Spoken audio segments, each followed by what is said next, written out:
اللهم صل على رسولك سيدنا محمد وعلى آل سيدنا محمد وبارك وسلم عليه.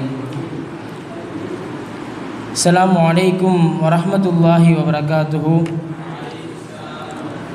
الحمد لله رب العالمين والصلاة والسلام على أشرف المرسلين وعلى آله وصحبه أجمعين. أما بعد، فقد قال الله تعالى في القرآن العظيم والفرقان المجيد: فأعوذ بالله من الشيطان الرجيم بفضل بسم الله الرحمن الرحيم.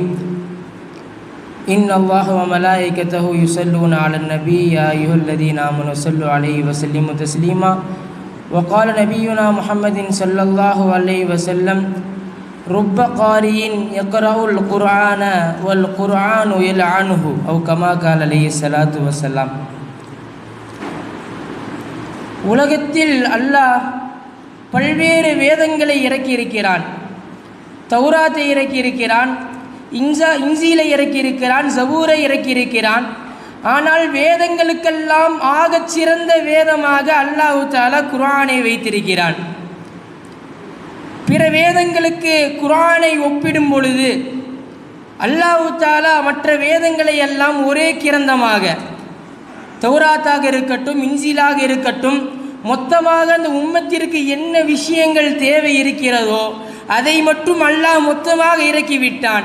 ஆனால் இந்த குர்ஆனுடைய சிறப்பு என்னவென்று சொன்னால், ஏன் இதை உயர் வேதமாக கருதுகிறார்கள் என்று சொன்னால், அப்பப்போ தேவைக்கு என்ன சட்டங்கள் தேவை, தேவைக்கு சஹாபாக்களிடத்திலே நடப்பவற்றை கொண்டு அல்லாஹ் சட்டம் இறக்கினான். நபிகளாருடைய தோழர்கள் மனைவிமார்களிடத்திலே நடப்பதை கொண்டு அல்லாஹ் தஆலா ஆயத்துகளை இருக்கிறான். இவ்வாறாக பல்வேறு மாறுபட்ட வேறுபட்டது, பிற வேதங்களுக்கு வேறுபட்டது இந்த அல் குர்ஆன். இப்போ அன்பு குறித்தானவர்களே, குர்ஆனை பல நபர்கள் ஓதுகிறார்கள், உயர் வேதமாக இருக்கிறது. ஏன் உயர் வேதமாக்கினார்கள்? ரசூலுல்லாஹ் சொன்னாங்க, இந்த குர்ஆனுடைய எழுத்துக்களுக்கு ஓர் எழுத்தை நீங்கள் ஓதினால் 10 நன்மைகள் கிடைக்கப்பெறுகிறது. இதே ரமலான் மாதத்தில் ஓதினால் 70 நன்மைகள் கிடைக்கப்பெறுகிறது என்று சொன்னால், நன்மைகளை கொண்டு குர்ஆன் உயர்வு பெறுகிறது. மற்ற வேதங்களை ஓதுனா நீ இங்கிலீஷ் புக்கை படிச்சுட்டா நன்மை கிடைக்காது, சாதாரண வேதங்களை படித்தால் நன்மை கிடைக்காது.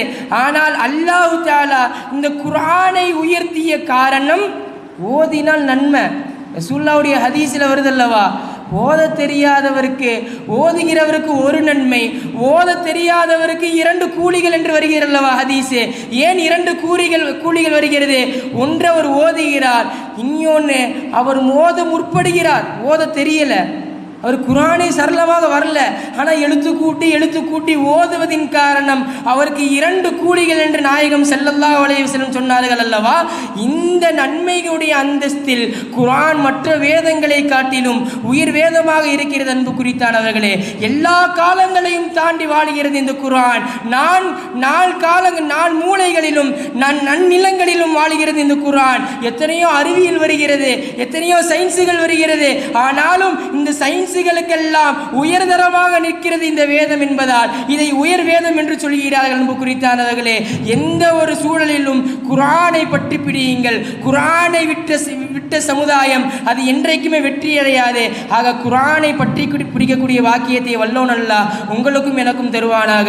வ ஆகிரு தஅவானா அல்ஹம்துலில்லாஹி ரப்பில் ஆலமீன். அஸ்ஸலாமு அலைக்கும் வரஹ்மத்துல்லாஹி வபரகாத்துஹு.